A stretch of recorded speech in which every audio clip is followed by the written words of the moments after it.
tá certo? E o evangelho que os apóstolos começaram a pregar era um evangelho que ele tinha problema dos dois lados.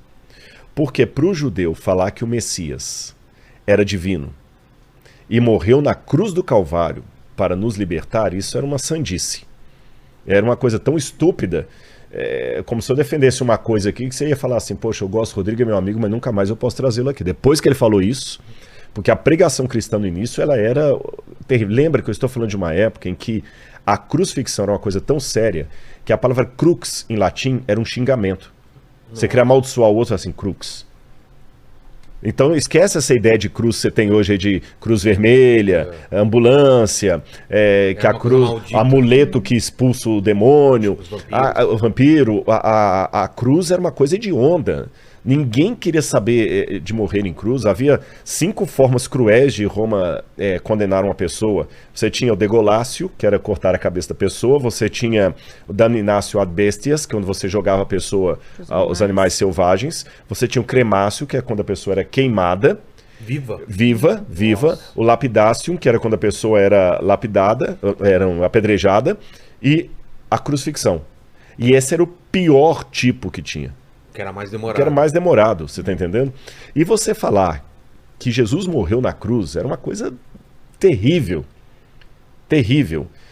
Os judeus não aceitavam isso. E muitos deles começaram a expulsar os cristãos da sinagoga. Só que quando eles se voltavam para o mundo pagão, o mundo grego, eles também não aceitavam isso.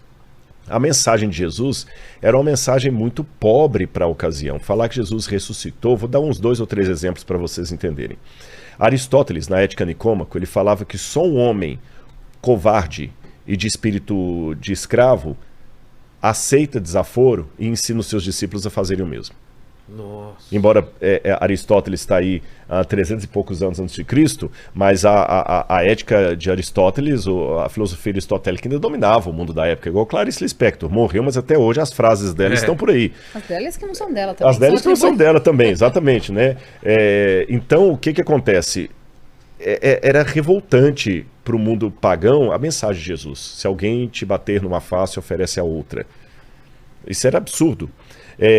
De acordo com Teógenes, um homem nobre é aquele que é bravo, herói, até na hora da morte. Ele não tem medo da morte. E se você olhar toda a forma como a mitologia grega coloca a história dos heróis, você pega Hércules, você pega os mitos, sempre com honra, né? Aquela questão, não vou ceder. Exato. Quem fica com medo da morte é o medíocre. E Jesus fica com medo de morrer. Ele pede ao Pai para afastar dele o cálice, ele sua sangue, ele deixa a cruz cair. Esconde a fraqueza não dele, esconde. né? Então esse Jesus, ele não era uma propaganda politicamente correta. Então, o que eles faziam? Eles já não se sentiam mais judeus porque estavam sendo expulsos da sinagoga como hereges porque ensinavam que o Messias era divino e morreu. Isso era considerado heresia. No mundo pagão, eles também não podiam ser aceitos porque você vai falar de um líder que morreu crucificado e ressuscitou, isso é uma estupidez que tinha a ressurreição. Então o que eles fizeram? Eles quiseram criar um cristianismo mais palatável ao mundo greco-romano. Mais místico? Mais místico, mais aceitável. Sim. Nota de rodapé, a grande tentação de muitos líderes religiosos hoje que querem tornar o cristianismo uma forma mais aceitável aí fora. Então tem muita gente adorando a pílula, como é que o pessoal fala? Dourando a pílula, você tá entendendo? Para o cristianismo ficar mais bonitinho. Jesus assim, não, Jesus é um cara legal.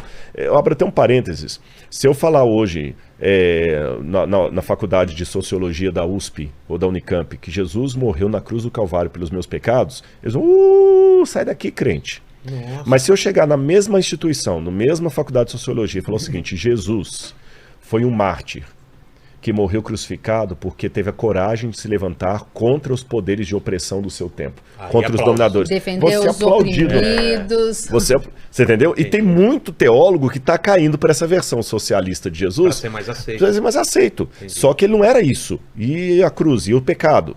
Então, esse grupo, que a gente chama de gnósticos, começou a criar esse cristianismo mais místico para atrair. E qual que é o elo que eles tinham? Letra A. Eles falavam que Jesus tinha um ensinamento secreto, que só a elite dos cristãos entendia. A palavra conhecimento em grego é gnosis, tanto é que você fala diagnóstico, gnosis, conhecimento, gnosis. Gnosco, conhecer, eu conheço. Então, eles chamavam-se de gnósticos, aqueles que têm o conhecimento secreto. Esse conhecimento secreto foi dado apenas para alguns. Então, isso atraía os pagãos. Claro. Aí eles começaram a escrever vários evangelhos apócrifos, completando aquilo que os evangelhos tradicionais não tinham. A infância de Jesus, aquela coisa toda. E nesse contexto também era importante enaltecer o sagrado feminino. Porque as religiões pagãs, diferente da religião bíblica, ela tinha muito enaltecimento da mulher. Era Artemis... Sim, tinha uma equivalência muito grande da mulher. Mesmo porque o sexo era uma coisa muito enaltecida, o sexo entre deuses. E esse Jesus assexuado... fertilidade, colheita... Também ligado à sexualidade. Exatamente, esse Jesus Maria Madalena, assexual não era bom. inclusive, nessa época, começaram as primeiras teorias de Maria Madalena, inclusive, ser um contratipo de deuses, de deusas. Sim, aí que entra o feminino sagrado. Exatamente. Se ela tivesse também... Sim, ela era uma construção, era associada a ela. Existem vários pesquisadores que mostram que a Maria Madalena vendida nesse período, ela era a junção de várias deusas greco-romanas, gregas, romanas. Tinha essa vertente. Exatamente, que tipo, tinha qualidades, a bravura, a liderança, a intrepidez, a primeira que viu, a que levou a mensagem adiante. Então ela reunia características, inclusive botavam características físicas de deusas conhecidas do período. Então era como se você levantasse ali junto com a mensagem que não era muito popular, era uma mensagem impopular, não era muito legal, mas uma coisa que atraía e que lembrava para a população da época algo que eles já conheciam, que eram justamente essas deusas místicas da civilização da época. Entendi. E isso até tem um paralelo com o Antigo Testamento, porque vamos falar agora de sociedade patriarcal no sentido bíblico da palavra. Tá. Qual que era a glória de um patriarca naqueles tempos correspondentes ao Antigo Testamento? Ter muitos filhos. E para ter muitos filhos, homens, filhos no sentido masculino da palavra. Quanto mais mulheres ele tivesse, melhor.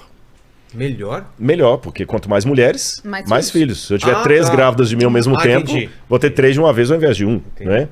E se uma tiver grávida de gêmeos ainda, vai virar 5. Então, o que acontece?